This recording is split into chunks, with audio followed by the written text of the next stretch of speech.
तो हम लोगों को हमेशा लगता है कि पुण्य कर्म करने वालों को ही स्वर्ग की प्राप्ति होती है। स्वर्ग जाने का असली हकदार कौन है और वह कौन सा पाप है जिसे करने वाले इंसान को नरक जाने से कोई रोक नहीं सकता। आज एक प्राचीन कहानी से हम आपको बताने की कोशिश करेंगे कि पूजा, पाठ, दान, धर्म, जप, तप आदि प्रकार के लाखों पुण्य के काम करने के बाद भी कुछ मनुष्य नरक में ही क्यों जाते हैं, तथा अत्यधिक घोर पाप करने पर भी कुछ मनुष्य को स्वर्ग की प्राप्ति किस पुण्य के कारण मिलता है।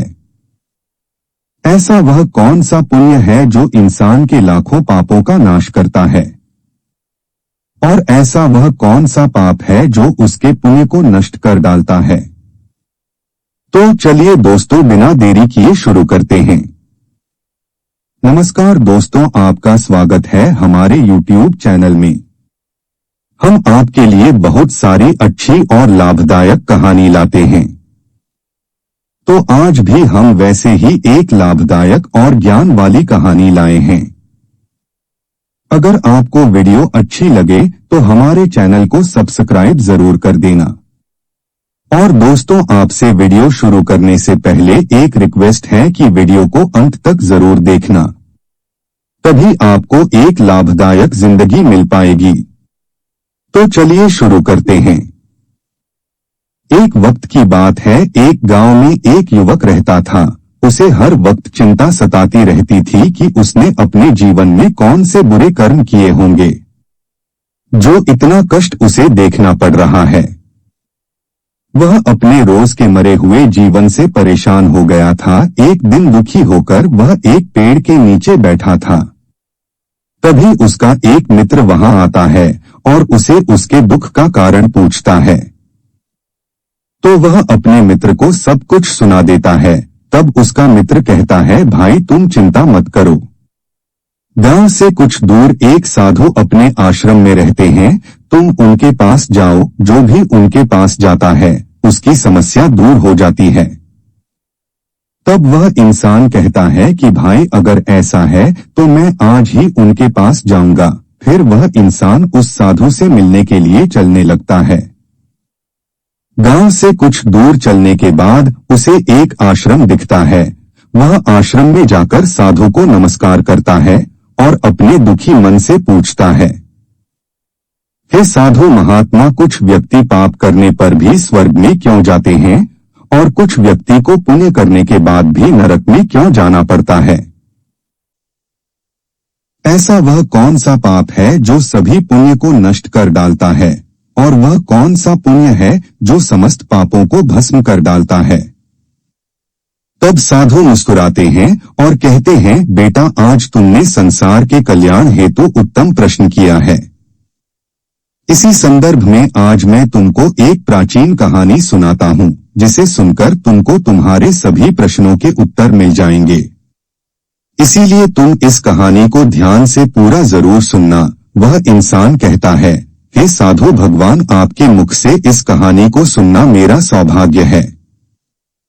मैं इस कहानी को ध्यान से पूरा सुनूंगा और इसका विचार करूंगा। शायद इससे मेरे जीवन में कुछ असर पड़े। साधु कहते हैं, बेटा पूर्व कल की बात है।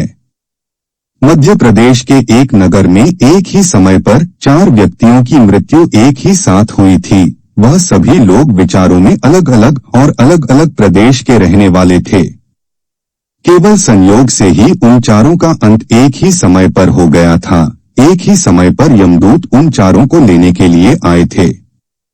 मरने वालों में एक तो किसी प्रदेश का राजा था, दूसरा बड़ा धनी व्यापारी था, तीसरा एक पूजा पाठ करने वाला पंडित था और चौथा गरीब मजदूर था, जो दिन भर मेहनत करके अपने परिवार का पालन पोषण करता था। और वे सभी मृत्यु के पश्चात यमलोक में पहुंच जाते हैं। यमलोक पहुंचने पर वहां का दृश्य देखकर वे सभी डर जाते हैं। उनके अंग अंग कंपक पाने लगता है। यमलोक में विशालकाय आकार वाले यमराज सुवर्ण से बने सिंहासन पर विराजमान होते हैं। उनके पास चित्रगुप्त बैठे होते हैं, जिनके पास सभी प्राणियों का लेखा जोखा रखा हुआ है। यह दुरात्माओं को आगे धकेल रहे होते हैं। कुछ व्यक्ति जोर जोर से विलाप कर रहे होते हैं, तो कुछ व्यक्ति अत्यंत खुश होकर चल रहे होते हैं। स्वर्ग के द्वार से सुंदर प्रकाश दिखाई पड़ रहा होता है, तो वही नरक के द्वारा से धड़कते हुई अग्नि की ज्वालाएं दिखाई पड़ रही होती हैं। इस डरावने दृश्य को देखकर चारों एक दूसरे से बात करने लगते हैं और अपने अपने पाप के विषय में चर्चा कर रहे होते हैं। उन चार लोगों ने अपने जीवन में बहुत पाप कर्म किए हुए होते हैं और उन सभी को यह जान पड़ता है कि अब चारों ही नरक में ही जाने वाले हैं। जब यमदूत उन चारों आत्माओं को लेकर यमराज के सभा में पहुंचे तो उनके सम्मुख जाकर खड़े हो गए। यमराज अपने आसन पर विराजमान नहीं हुए थे। उससे पहले ही चारों आपस में बातचीत करते हुए स्वयं को ही स्वर्ग का मिलना चाहिए, यह कहने लगे। सबसे पहले राजा कहने लगा, देखो मुझे तो धर्मराज पक्का स्वर्ग में ही भेज देंगे, क्योंकि मैं एक विश्वविख्यात राजा हूँ। मैं अपने अनेक सत्कर्मों से धरती लोक पर अपना खूब नाम कमाया है। चारों तरफ लोग मेरे अच्छे कर्मों की चर्चा करते हैं, कभी भी कोई मेरे द्वार से खाली हाथ नहीं गया।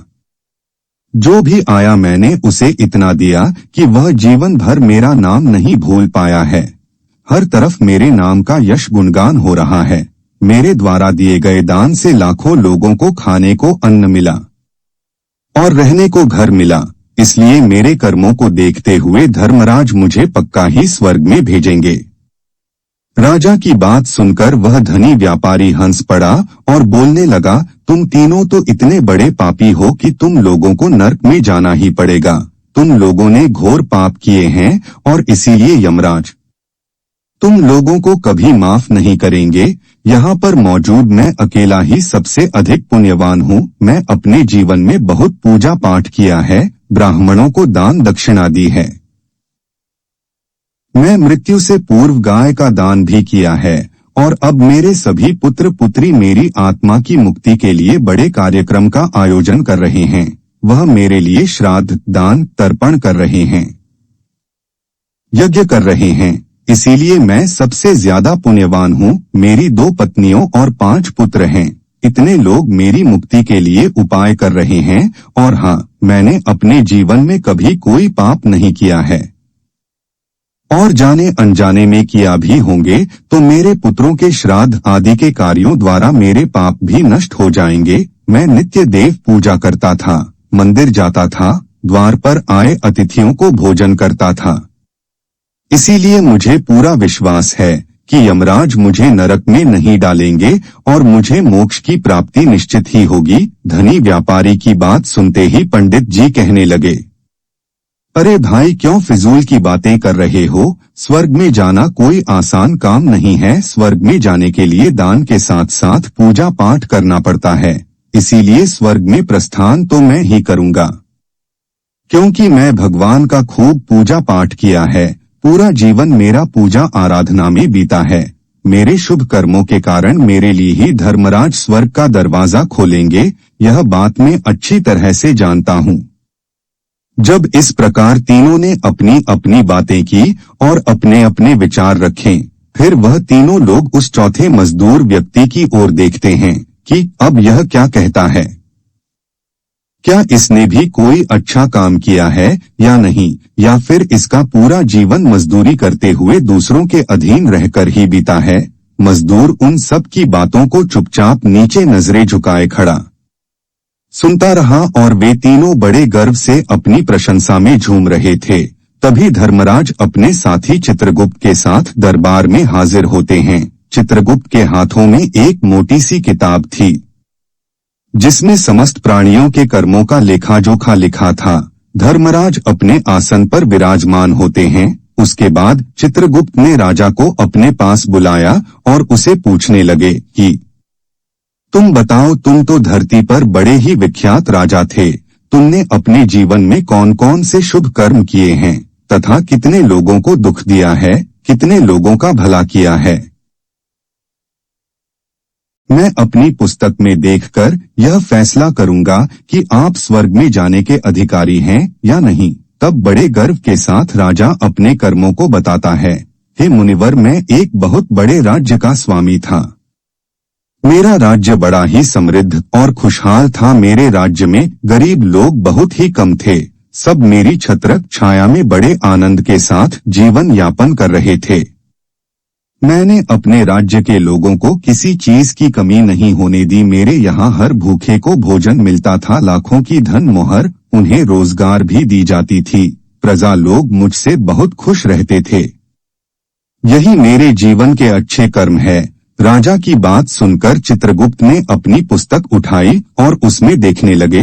पुस्तक में देखकर उन्होंने राजा को बताया कि तुम जो कह रहे हो वह बिल्कुल सत्य है। तुमने अपनी प्रजा को बहुत सुख दिया है, परंतु इसके साथ साथ तुमने बहुत बड़ा अपराध भी किया है। तुमने अपनी राज्य की सीमा को बढ़ाने के लिए जितने युद्ध लड़े हैं, उन युद्धों में हजारों लाखों की संख्या में सैनिकों ने अपनी जान गंवाई है। उन सब की मृत्यु का कारण तुम बने हो। उनके परिवारों को, उनके बच्चों को अनाथ करने वाले तुम हो। उनकी स्त्रियों को विधवा बनाने वाले भी तुम हो। उनकी माँ की गोद भी सुनी करने वाले तुम हो। तुमने अपने ही सैनिकों के हजारों परिवारों को हमेशा दुख दिया है। युद्ध लड़कर राज्य बढ़ने से अच्छा था कि तुम अपने पड़ोसी देशों से मित्रता करके उनके साथ व्यापार बढ़ाते। आपका राज्य तब भी समृद्ध और संपन्न रहता। तुमने अपनी प्रजा को नहीं, सैनिकों को सुखी बनाया है, इसलिए तुम स्वर्ग के अधिकारी नहीं हो। यह बात सुनकर राजा चुपचाप पीछे हो गया। उसके बाद चित्रगुप्त ने व्यापारी से पूछा, आपने धरती पर कौन कौन से अच्छे कर्म किए हैं? तब व्यापारी कहता है, हे भगवान, मैं धरती पर जितना धन कमाया उसका आधा भाग अच्छे कामों में लगाया। लाखों लोगों को भोजन कराया, कई आश्रमों को दान दिया है, कई बेघर लोगों को अपने धन से भर दिया है, कई शहरों में मंदिरों का निर्माण कराया है, कई जगह पर धर्मशालाएं बनवाए हैं, प्रत्येक तीर्थ में भंडारे करवाए हैं। यही मेरे जीवन के अच्छे कर्म हैं। व्यापारी की बात सुनने के बाद चित्रगुप्त ने अपनी पुस्तक खोली, जिसमें उसके जीवन के सारे अच्छे बुरे कर्म लिखे हुए थे।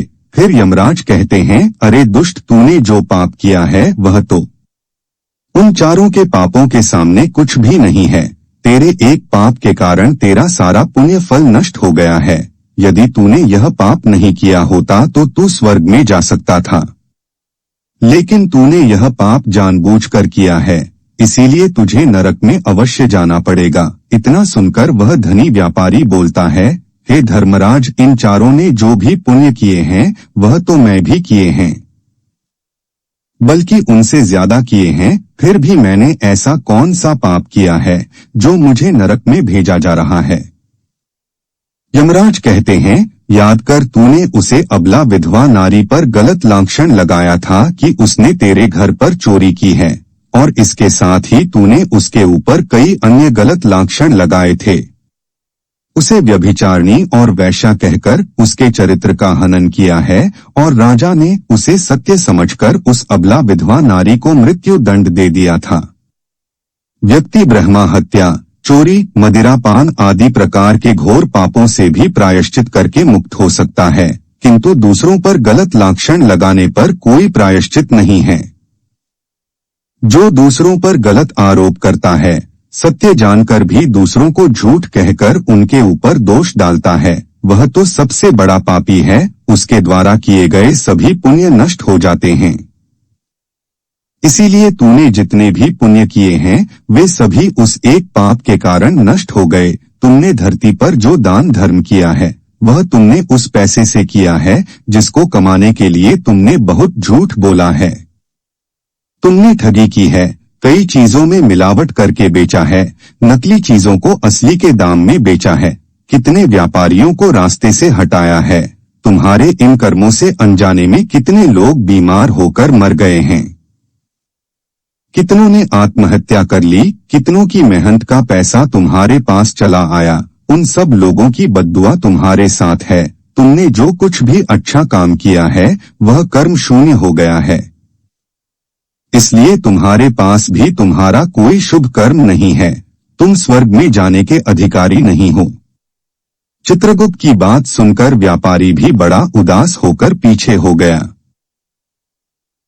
उसके बाद पंडित जी को आगे बुलाया और पूछने लगे, तुमने अपने जीवन में कौन से अच्छे कर्म किए हैं? तब पंडित जी कहते हैं, हे मुनिवर, मेरा पुण्य यह है कि मैं हजारों लोगों को ज्ञान दिया है, हजारों यज्ञों के अनुष्ठान को संपन्न कराया है, हजारों के घरों में पूजा पाठ कराया है, दिन रात में ईश्वर का जप तप किया है, हजारों कन्याओं का विवाह कराया है, लाखों पिंडदान श्राद्ध कराए हैं, अनगिनत लोगों को मार्गदर्शन किया है।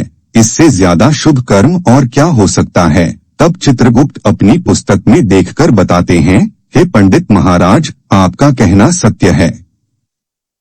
आपने वास्तव में हजारों लोगों को ज्ञान दिया है, लेकिन उस ज्ञान पर स्वयं कभी अमल नहीं किया। आपने सैकड़ों यज्ञ पूजा अनुष्ठान कराया, पर उसको निस्वार्थ भाव से किया गया कोई कर्म नहीं था।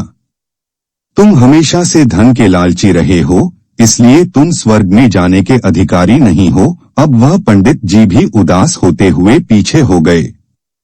अब बचा केवल मजदूर। वह मजदूर यह सब देखकर बड़ा हैरान था कि अब तक वह जिनको इतना महान समझ रहा था, उनमें से कोई भी स्वर्ग का अधिकारी नहीं रहा, तो मैं कैसे स्वर्ग में जा सकता हूँ? मुझे तो स्वर्ग की कल्पना भी नहीं करनी चाहिए, क्योंकि मैं तो कभी पूजा पाठ जप तप या दान करने के लायक भी नहीं था, तो शुभ कर्म कहाँ से करता? मैं तो मेहनत मजदूरी करके सारे जीवन अपने परिवार का पालन पोषण करता रहा। वह मजदूर यह सब बातें सोच ही रहा था। इतने में ही चित्रगुप्त ने उसे भी आवाज लगा दी और उससे पूछा, किंतु वह मजदूर तो पहले से ही कहने लगा, भगवान, मैं धरती पर एक गरीब के घर में जन्म लिया था, दान हवन पूजा पाठ करने के लायक ही नहीं था, तो मैं शुभ कर्म कहाँ से करता? मैं तो अपने परिवार का पालन पोषण भी बड़ी मुश्किल से कर लेता था। मैं जानता हूँ भगवान कि मैं स्वर्ग में जाने का अधिकारी नहीं हूँ। मैं धरती पर भी नरक होता है और आगे भी नरक में ही जाने की हैसियत है, किंतु हे प्रभु, यहाँ पर भी मेरी एक इच्छा है। मैं स्वर्ग में तो नहीं जा पाऊंगा, लेकिन मैं एक बार स्वर्ग को अपनी आंखों से एक झलक देखना चाहता हूँ। तब चित्रगुप्त ने कहा कि तुम्हारे जीवन में कोई ऐसी घटना घटी हो जो तुम निस्वार्थ भाव से किया हो तो बताओ। तब उसे याद आता है कि एक बार उसे बहुत तेज भूख लगी थी, रोटी खाने के लिए बैठा ही था, इतने में वहाँ एक बहुत ही कमजोर बीमार कुत्ता टहलता हुआ आ गया, जो ठीक से चल भी नहीं पाता था। वह आकर मेरे सामने बैठ गया और मेरी रोटी की ओर गौर से देखने लगा। मैं समझ गया कि वह कुत्ता बहुत भूखा है। मेरे अंदर से आवाज आई कि बेजुबान जानवर को छोड़कर तू अकेला कैसे खा सकता है? मैंने वह रोटी स्वयं न खाकर उस कुत्ते को खिला दी। उस दिन मैंने पूरे दिन भूखे पेट रहकर ही काम किया था। मजदूर की बात सुनकर चित्रगुप्त मुस्कुराए और उसका हाथ पकड़कर बड़े सम्मान के साथ उसे स्वर्ग में लेकर गए और बोले, वास्तव में आप ही स्वर्ग में रहने के अधिकारी हो। प्राणियों पर दया दिखाना ही सबसे बड़ा शुभ कर्म है। मनुष्य जो भी काम निस्वार्थ भाव से करता है, वास्तव में उसका ही उसे सबसे बड़ा पुण्य मिलता है। निस्वार्थ भाव से किया गया काम कल्याण के लिए। एक छोटे से छोटा काम भी आपके सैकड़ों पापों को नष्ट कर देता है। लोगों से लालच मोह और स्वार्थ के वशीभूत होकर किया गया शुभ कर्म भी फलदायी नहीं होता है। इसलिए ध्यान रहे, जीवन में अच्छे कर्म अच्छी भावना के साथ करने चाहिए। ऐसा नहीं होना चाहिए कि आपने किसी से धन छीनकर या चुराकर कर्म में लगा दिया हो। वह धन आपने किसी से गलत करके लिया हो और बाद में इस धन को दान पुण्य में लगाने से लोग उस पाप से नहीं उभर सकते हैं। दोस्तों, स्वर्ग में वही व्यक्ति जाता है जिसने निष्काम निस्वार्थ भाव से प्राणियों की सेवा की हो, भले ही उसने जीवन में एक पैसा भी दान ना किया हो, पर वह जिस लायक था, अपनी सामर्थ्य के अनुसार उसने निस्वार्थ भाव से जो भी काम किया है, वही उसकी मुक्ति का रास्ता तय करता है। तो दोस्तों, आशा करते हैं आपको यह कहानी अवश्य ही अच्छी लगी होगी। तो दोस्तों, कैसी लगी आपको यह कहानी? आप हमें कमेंट सेक्शन में जरूर बताना और अच्छी लगी हो तो इस चैनल को सब्सक्राइब जरूर कर लेना। तो चलिए मिलते हैं ऐसे ही कोई नई कहानी में, तब तक के लिए अपना ख्याल रखिए। धन्यवाद।